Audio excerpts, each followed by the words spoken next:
Hola, soy el doctor Anselmo Flores Andrade y sean bienvenidos al programa Conversaciones con Perspectiva. Con motivo del Día Internacional de la Eliminación de la Violencia contra la Mujer, adoptada por la Asamblea General de la ONU en 1999, en esta emisión hablaremos sobre las violencias sobre la mujer. Para ello, tenemos como invitada a la doctora Sonia Frías Martínez, a quien antes de darle la palabra, permítanme decirles brevemente que es doctora en sociología por la Universidad de Texas en Austin y actualmente es investigadora titular de tiempo completo del Centro Regional de Investigaciones Multidisciplinares de la UNAM. La doctora Sonia Frías es autora de más de 30 artículos académicos publicados en revistas internacionales, así como capítulos de libros publicados en Estados Unidos y México. Por supuesto, es integrante del Sistema Nacional de Investigadores. Sus temas de investigación versan sobre el género y relaciones familiares, particularmente violencia de pareja contra las mujeres, violencia de género en el ámbito laboral y educativo, violencia contra la infancia y el rol de la estructura social sobre la violencia interpersonal. Doctora Sonia Frías Martínez, gracias por haber aceptado la invitación para estar con nosotros. No, muchísimas gracias, doctor Anselmo. Es para mí un gran honor el poder compartir este espacio, con usted y todas las personas que nos siguen. Sin mayor preámbulo, doctora, vamos a iniciar nuestra conversación y quiero iniciar con una pregunta que podría ser baladí o hasta inclusive impertinente, pero para mí no lo es. ¿Podría, por favor, compartir con nosotros por qué sigue siendo necesario conmemorar el Día Internacional de la Eliminación de la Violencia contra la Mujer? Le escuchamos. Bueno, yo creo que sigue siendo necesario porque la violencia de género en contra de las mujeres sigue siendo desafortunadamente pues una realidad. Las mujeres padecemos pues las mismas formas de violencia que pueden padecer los hombres, pero además padecemos algunas específicas que están vinculadas con nuestra pertenencia al sexo femenino.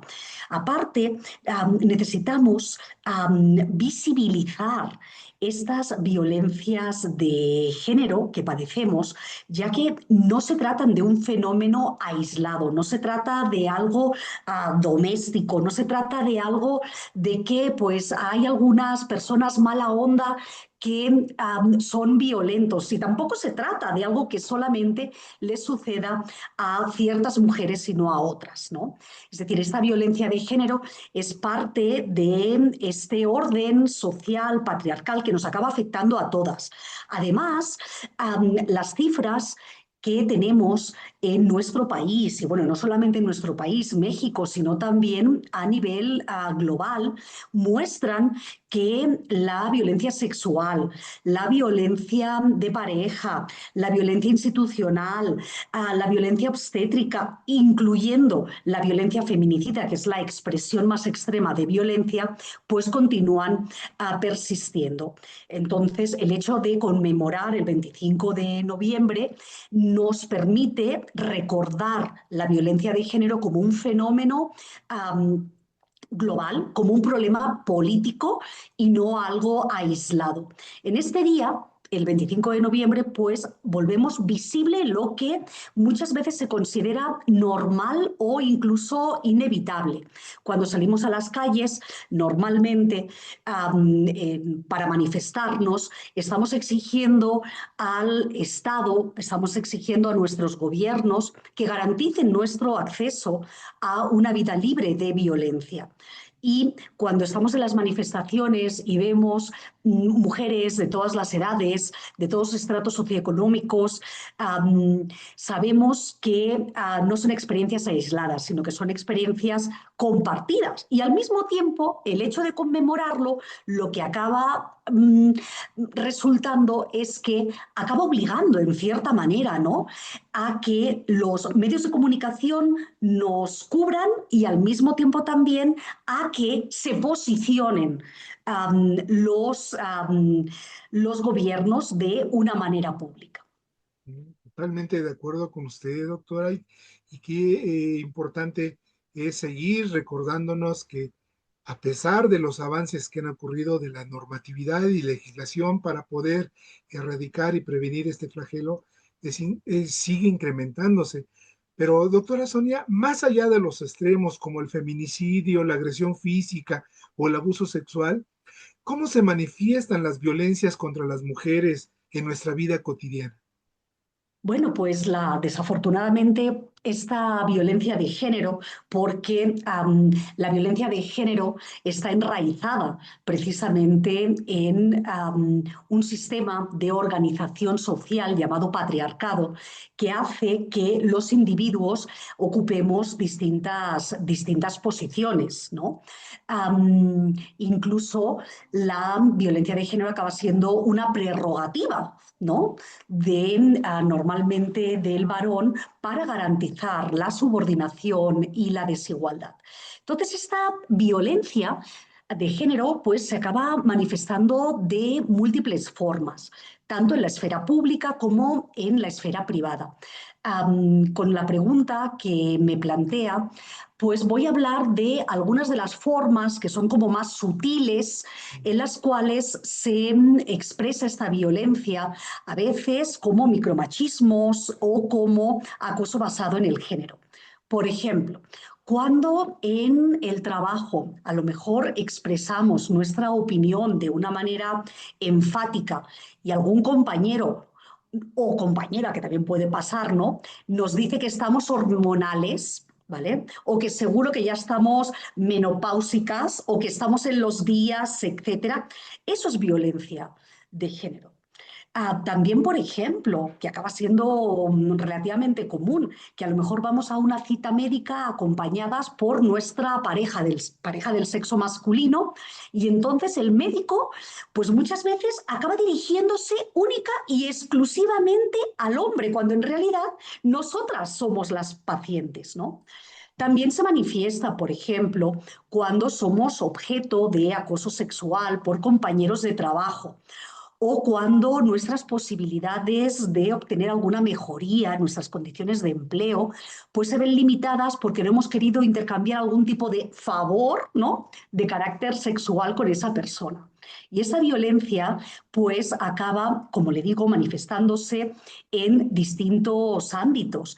En el ámbito educativo, ¿no? Que son algunos de los ejemplos que he puesto, ¿no? O en el laboral, también en nuestra relación con las instituciones, incluso en el transporte público cuando a veces nos acaban diciendo determinadas cosas que quien lo llama como un piropo o una atención, pero que en realidad constituyen comentarios no requeridos y que nos violentan sobre nuestro cuerpo o nuestra sexualidad.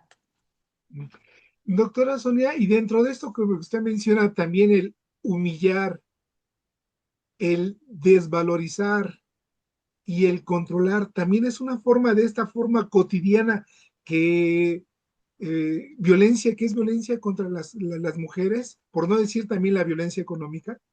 Claro, totalmente. Es decir, cuando a veces los comentarios que realiza una mujer son tomados, no son tomados en cuenta, ¿vale? Eso es parte de esta violencia de género de la cual hablamos, ¿no? El hecho de, por ejemplo, cuando alguna estudiante me ha reportado que a lo mejor algún docente le dice, ¿y tú para qué estás en la universidad si seguro después te vas a casar y vas a tener tu título? Juntando mugre, ¿no? En la cocina. Eso también es violencia de género.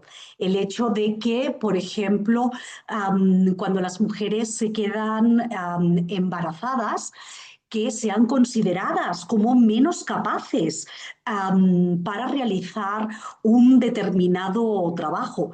Todo eso son formas sutiles de violencia de género. Evidentemente también el control.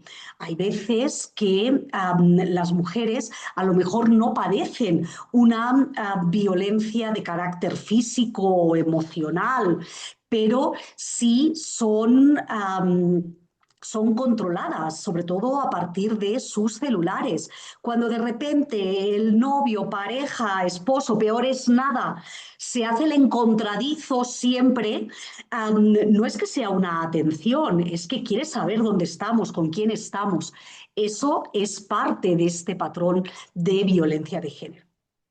Sí, esta violencia digital que también cada vez se ha vuelto más común es un flagelo que cada vez va creciendo más, creo que también entre adolescentes, ¿cierto, doctora?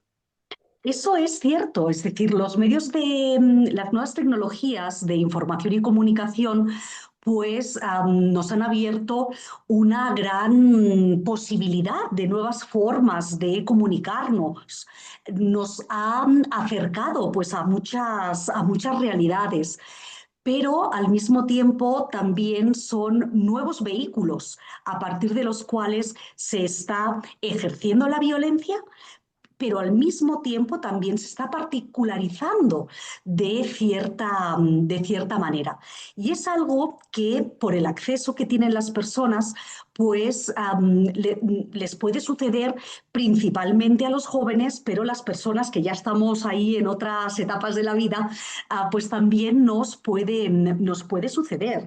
Es decir, actualmente teniendo un celular, pues podemos estar sometidos o sometidas en este caso, porque la mayoría de las víctimas de violencia de género somos las mujeres, pues continuamos padeciendo, ¿no?, estas formas de violencia las 24 horas del día.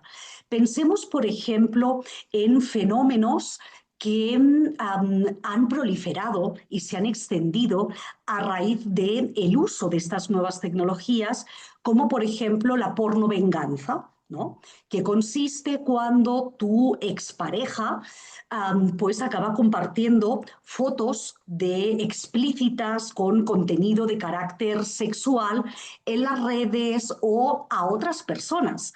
Anteriormente era mucho más complicado que esto sucediera. ¿Por qué? Porque necesitábamos tener como esta inmediatez, esta proximidad, pero actualmente se pueden subir determinadas fotos con el objetivo de dañar precisamente a la pareja y en cuestión de minutos las pueden estar visualizando personas no solamente del entorno de la mujer afectada, sino personas en distintas latitudes del mundo. Doctora, para seguir abundando en este punto, entonces las redes sociales juegan un papel muy importante en la reproducción de esta violencia contra las mujeres. Claro, totalmente. Juegan un papel importante porque la reproducen, la amplifican en términos de cuál es el alcance y al mismo tiempo revictimizan. ¿Por qué? Porque cuando un determinado contenido se encuentra almacenado en una determinada red o un determinado contenido es depositado en una nube, no es solamente que vayamos, retomando el ejemplo que le ponía anteriormente, a compartir con mi amigo o compañero de clase, con mi vecino, esas fotos de carácter íntimo, sino que eso puede ser visualizado en múltiples ocasiones, incrementando de esa manera el impacto que puede tener para la potencial víctima. Entonces, hay muchos aspectos positivos con estas nuevas formas, ¿no?, de comunicarnos, pero haciendo un uso indebido y malintencionado, claro que pueden tener amplias consecuencias para las personas. Doctora Sonia, el papel de los estereotipos creo que es importante en esta normalización de la violencia. Eh, ¿Hay algunas estrategias o políticas para ayudar a contrarrestar esta normalización a través de los estereotipos de género? Es decir, cómo deben de comportarse, cómo deben de vestir, cómo deben de ser.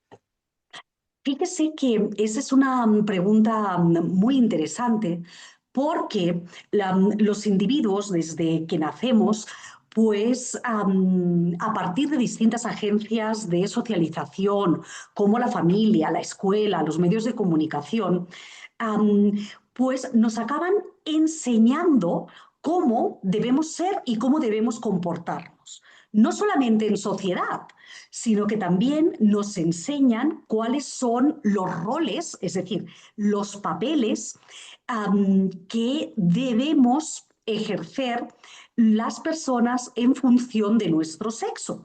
Pero al mismo tiempo también acaban enseñándonos estereotipos de género, que son ideas, cualidades, expectativas socialmente construidas que se les atribuyen a los hombres y a las mujeres y que acaban marcando cómo debemos ser los hombres y las mujeres. Por ejemplo, un estereotipo de género es que las mujeres tenemos que ser cariñosas, calmadas y sumisas. En cambio, los hombres tienen que ser más decididos, los hombres pueden asumir más riesgos, etcétera, etcétera. Todos estos estereotipos y roles de género que se acaban conformando como a partir de opuestos. Es decir, las mujeres somos sensibles, eso es un estereotipo, pero y los hombres no deben llorar, son ideas excluyentes, ¿vale? El hombre tiene que ser activo, la mujer tiene que ser pasiva. Entonces nos acaban mostrando de que los individuos acabamos teniendo distinto valor, distinta valía, dependiendo en cierta manera, y si me permite la palabra, del empaque en el que nacemos. Entonces, dependiendo si somos hombres o somos mujeres, debemos tener ciertas responsabilidades, ¿vale? Y hay determinadas expectativas. Por ejemplo, la expectativa del hombre proveedor y la de la mujer madre.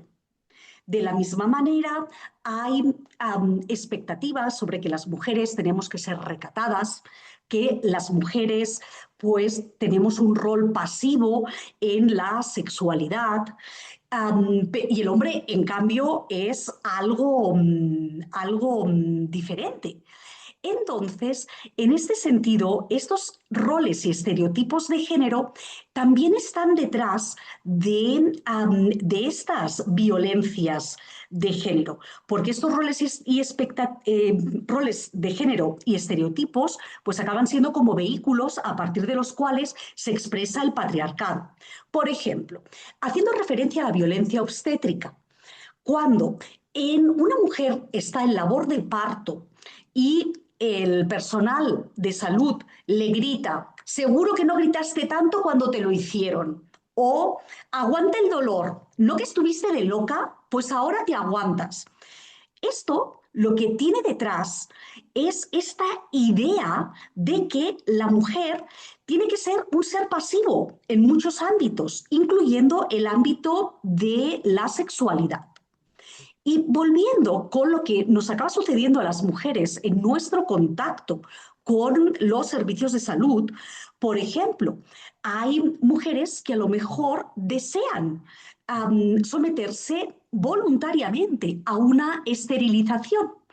Y muchas veces les ponen pegas a las mujeres diciendo de que quizá luego cambiará de opinión porque lo más bonito del mundo es ser madre. Bueno, este es un rol que deriva de este sistema de organización patriarcal. O hay veces que les dicen, no, no le voy a esterilizar porque necesita el consentimiento de su pareja. Oiga, mire, es que no tengo pareja, no quiero tener pareja, etcétera. O a lo mejor porque su pareja es de su mismo sexo. Entonces, todas estas reacciones pues tienen detrás estos roles y estos estereotipos de género. De hecho, por ejemplo, cuando se le dice a la mujer, no, es que usted tiene que tener el consentimiento de su pareja masculina, claro, es esta idea de que las mujeres acabamos siendo un ser de segunda, como que no sabemos lo que queremos y que aparte pues nos vamos a sentirnos incompletas, así como si nos faltara una parte, ¿no? De nuestro cuerpo si no cumplimos con ese mandato de la maternidad. Ujú. Sí, coincido con usted, doctora, y regresando, volviendo al inicio de esto que comentábamos, que se han ido incrementando, en su experiencia, doctora Sonia Frías, ¿qué errores o limitaciones observa en las estrategias actuales de prevención y atención de la violencia contra la mujer? Bueno, pues son muchas, ¿no? La verdad, digo, porque si no, ya habríamos Claro. dejado atrás este flagelo, ¿no? Que afecta cotidianamente a muchas mujeres, ¿no? La primera, desde mi punto de vista, es que se requiere una estrategia más decidida desde empezando con las infancias, ¿no? Pero siguiendo con los adolescentes, am, para, uno, trabajar hacia la igualdad de género. Cuando estamos hablando de que necesitamos avanzar en la igualdad, es precisamente porque la expresión más brutal de desigualdad es esta violencia de género. Entonces, desde mi punto de vista, falta trabajar de una manera más decidida y de una manera seria para que ya los niños y niñas pues crezcan con otro tipo de parámetros. Y fíjese que estoy diciendo, trabajar con niños y niñas, es decir, erradicar la violencia no es una responsabilidad de las mujeres, ni de manera individual ni de manera colectiva. Es una estrategia que nos llama a trabajar colectivamente, hombres y mujeres. Creo que al mismo tiempo una de las estrategias, y eso se puede ver en ocasiones, por ejemplo, derivado de las acciones que se desarrollan gubernamentalmente alrededor de las alertas de violencia de género, ¿no? Que lo que busquen precisamente es um, um, eliminar, ¿no? Erradicar las distintas violencias de género para prevenir la forma más brutal que es el feminicidio. Es que muchas veces esas estrategias están diseñadas desde marcos interpretativos de seguridad pública y no están diseñadas a partir de marcos interpretativos que consideren los derechos humanos y el género. Por ejemplo, para prevenir el feminicidio, ¿necesitamos luminaria? Pues probablemente no. Eso es algo que va a prevenir otro tipo, ¿no? De delitos. Pero probablemente ese no sea el caso para muchos delitos vinculados con la violencia de género. Creo que otro de los problemas también es quedarse en lo formal. México, la verdad, tiene un marco normativo excelente que nos protege a las mujeres formalmente de las violencias de género. Pensemos, en el año 2007 se aprobó, pues desde mi punto de vista, una ley muy importante y al mismo tiempo un modelo de ley, que es la Ley General de Acceso de las Mujeres a una Vida Libre de Violencia. Pero, y un año antes se aprobó la Ley General de Igualdad entre Mujeres y Hombres, ¿no? Pero a 25 años, 24 años de la aprobación de la Ley General de Acceso, ¿qué está sucediendo? Bueno, pues lo que está sucediendo es que pareciera que hay cierta tendencia a que solamente nos quedemos con lo legislativo, pero necesitamos que se desarrollen políticas públicas precisamente para lograr esa prevención de la violencia. ¿Y cuál es el problema?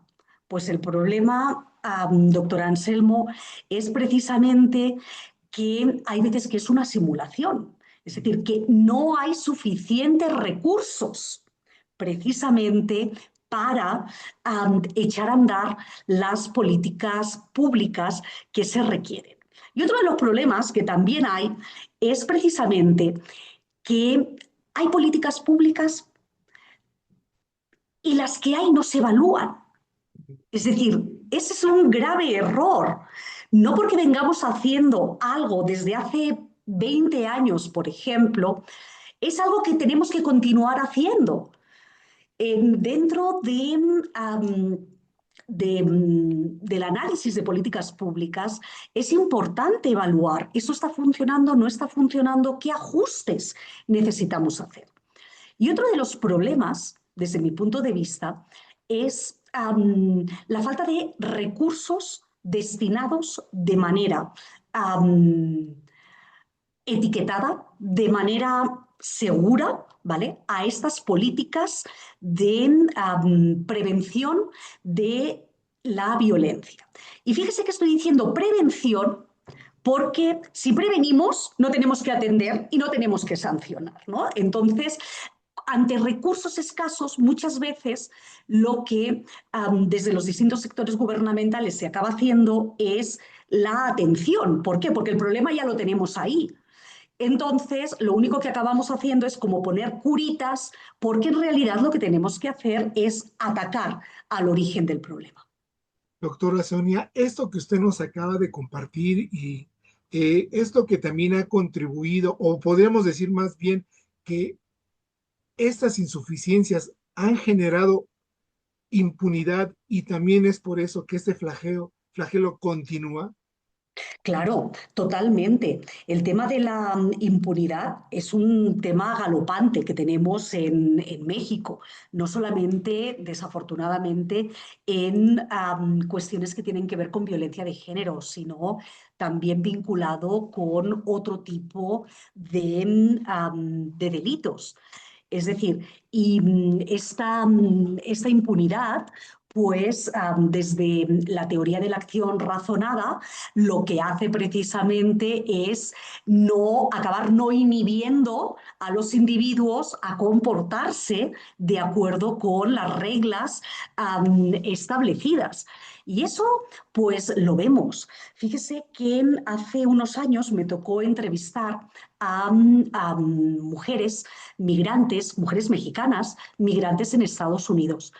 Y una de ellas me comentaba que ella normalmente tenía miedo de venir a México a visitar a su familia, etcétera, porque cuando estaban en Estados Unidos, la pareja le decía, aquí no te puedo tocar, pero espérate a llegar a México, ¿vale? ¿Por qué? Porque sabía que probablemente, aunque la mujer hiciera una llamada para solicitar ayuda, probablemente no iba a pasar nada. Esto ya fue hace algunos años, ahora hay más conciencia, incluso dentro de las instituciones públicas encargadas de prevenir, atender y sancionar la violencia, pero tenemos que recordar que nuestro México es muy amplio y que hay amplios contrastes regionales entre entidades federativas, etcétera, etcétera. Entonces, esta impunidad, doctor Anselmo, me remite a hablar sobre la violencia institucional. La Ley General de Acceso menciona, reconoce la violencia institucional, que esa violencia institucional es una forma de violencia de género que por acción o por omisión acaban ejerciendo las autoridades públicas, es decir, las funcionarios públicos.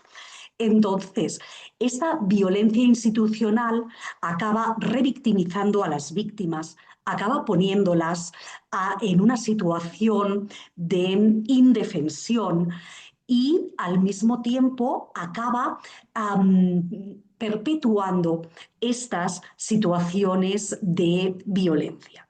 Por ponerle un ejemplo, es decir, muchas de las mujeres que viven una de las formas más brutales de violencia de pareja, que es el terrorismo íntimo, es decir, que las mujeres que están en terrorismo íntimo están en riesgo de violencia feminicida, muchas de ellas han acudido previamente a pedir ayuda a las instituciones. pero continúan padeciendo violencia. ¿Qué claro. quiere decir? Que de alguna manera el Estado, las instituciones públicas están fracasando en la encomienda que tienen de proteger a las mujeres y garantizar su derecho a vivir una vida libre de violencia.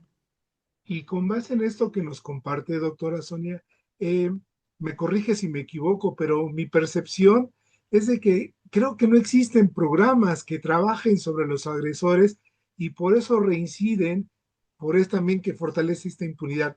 ¿Es correcto esta apreciación, doctora? Mire, no es correcta del todo, porque sí existen programas para trabajar con personas agresoras. Por ejemplo, la Secretaría de Salud tienen un programa para trabajar con personas agresoras. El problema muchas veces es que las personas no desean asistir de manera voluntaria a ese tipo de programas o en ocasiones asisten mientras que la pareja regresa, ¿no? Y después ya como que se les olvida. Yo lo que creo es que hay que pensar cómo podemos trabajar con estas poblaciones, es decir, hay que diseñar nuevas estrategias. Pero creo que lo más importante sería trabajar con um, todas las personas, ojo, con hombres, pero también con mujeres, precisamente para que no se produzcan este tipo de situaciones de violencia. Y eso parte de trabajar desde trabajar la igualdad y también el reconocer la existencia de estas violencias. Y creo que lo que también es importante es pensar en esta violencia de género como parte de un continuo en la cual, pues muchas veces las personas no son ni conscientes de que determinados actos, como los que hablábamos anteriormente, estos micromachismos, estos comentarios, etcétera, pues son parte de este continuo de violencia. Entonces, si no prevenimos estas formas consideradas menores de violencia ya desde la infancia, pues posteriormente es más complicado. Sabe que aquí en México tenemos el dicho este de que chango viejo no aprende maroma nueva, ¿no? Sí. Entonces, yo creo que sí, que todos tenemos la capacidad de aprender, de reflexionar, de deconstruirnos, etcétera, pero evidentemente es más sencillo cuando estamos trabajando con niños, con niñas que todavía se encuentran en etapas de formación. Sí, totalmente de acuerdo. Sin hacer a un lado todos los importantes factores que usted dijo, en mi opinión, ese es el gran error de los programas que son reactivos en vez de prevenir, y esto viene desde la educación de las infancias, doctora Sonia. Y antes de concluir, doctora Sonia, ¿podría usted compartir con nosotros algunas reflexiones sobre la violencia contra personas adultas mayores? Porque parece ser que todas las discusiones o estudios se concentran en personas jóvenes, niños y adolescentes, pero parece ser que a veces se olvidan de la violencia contra personas adultas mayores. ¿Podría compartirnos algunas reflexiones para el público que va a ver y escuchar este programa? Claro que sí. Mire, am, todas las mujeres, todas las niñas pueden padecer violencia de género. Hay determinadas características que nos pueden poner en una situación de mayor o menor riesgo. Eso no quiere decir que por el hecho de ser adultas mayores, pues ya no padezcamos formas de violencia de género. Podemos continuarlas padeciendo, ¿vale? Am, pero para las mujeres adultas mayores sabemos, porque hay estudios que hemos realizado, de que el hecho de ser adulta mayor no quiere decir que dejen de padecer violencia de pareja, por ejemplo. Es decir, las mujeres adultas mayores llegan a la vida adulta, muchas de ellas mm, experimentando la misma violencia que experimentaban cuando eran jóvenes, ¿no? En cambio, hay otras formas de violencia que a lo mejor son menos prevalentes, como por ejemplo la violencia sexual. Sabemos que el mayor riesgo de padecer violencia sexual entre las mujeres de México es antes de los 15 años, ¿no? Pero las mujeres adultas mayores, claro que continúan padeciendo las mismas formas de violencia de género que pueden padecer otras mujeres. Claro, adicionalmente también pueden padecer pues, formas de violencia no de género. Por ejemplo, violencia económica, que eso lo estamos viendo ahora, como cuando, por ejemplo, van a cobrar una pensión y a lo mejor las personas de su entorno se la quitan, ¿no? O, por ejemplo, cuando las hacen sentir que son un estorbo, que no valen para nada, etcétera. Ahí es a lo que me refería anteriormente, que junto con la violencia de género también pueden padecer otras formas de violencia que no necesariamente están asociadas al género. Y doctora, por último, no quiero yo decir quién ni comparar, pero para el público que nos va a ver y escuchar, ¿sabemos el tamaño del problema de esta violencia contra las personas adultas mayores? Tenemos datos en la encuesta nacional sobre la dinámica de las relaciones en los hogares. En esa encuesta, que se pueden consultar los datos para la última encuesta disponible, que es del año 2021, pues hay un módulo específico para mujeres adultas mayores. En este momento no le podría decir la cifra porque no la tengo fresca, pero aquellas personas que estén interesadas pueden consultar esa encuesta porque los resultados se encuentran en línea. Gracias, doctora Sonia. Y a mí solo me resta decir, fue un placer haber conversado con la doctora Sonia Frías Martínez, investigadora titular de tiempo completo del Centro Regional de Investigaciones Multidisciplinarias de la UNAM y miembro, por supuesto, del Sistema Nacional de Investigadores. Doctora Sonia, ¿alguna última reflexión para las mujeres que van a ver y escuchar este programa en el Día Internacional de la Eliminación de la Violencia contra la Mujer? Sí, me gustaría acabar concluyendo de que desafortunadamente la violencia de género es un problema estructural. Es algo que nos acaba sucediendo a muchas mujeres y que no tenemos que olvidar que necesitamos continuar reivindicando nuestro derecho a vivir una vida libre de violencia. Y cuando padecemos violencia no es nuestra culpa, sino que esa es una responsabilidad de la persona que está agrediendo. El hecho de visibilizar la violencia de género, que el día de hoy estemos hablando sobre esta violencia de género, creo que es un primer paso para desnormalizarla y poder ser conscientes para emprender medidas para su prevención y ulterior erradicación. Que así sea. Gracias, doctora Sonia Frías, y hasta la próxima emisión. Claro que sí, muchísimas gracias. Hasta pronto.